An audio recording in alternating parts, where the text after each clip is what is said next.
maqam, on dit que l'imam Mahdi, dans les textes, il fait, il fera son ascension, hein, il s'approchera, il se rapprochera d'Allah sans même connaître son maqam. Là, c'est important parce que les autres awliya, Allah leur a dévoilé leur maqam. La plupart du temps, c'est pour ça qu'ils savaient vers où ils allaient. D'accord? Ils savaient vers où ils allaient. Il y avait une certaine certitude. L'imam Mahdi, il est parti à ce maqam sans que Allah lui dévoile ce maqam. C'est l'accomplissement par ce qu'on appelle la nuit d'Islah. L'accomplissement de cette nuit d'Islah, c'est justement comme une récompense, un cadeau de la part d'Allah à ce serviteur.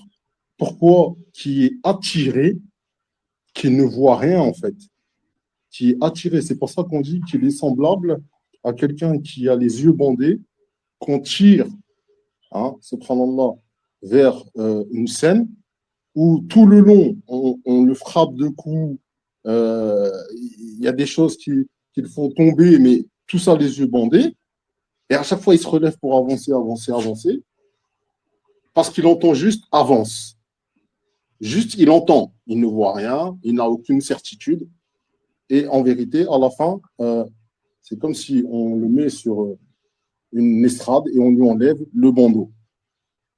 Et c'est exactement, subhanallah, quand j'entendais certains frères et sœurs qui ont partagé cette histoire, je me suis dit, subhanallah, c'est exactement comment on peut percevoir d'une manière physique, hein, subhanallah,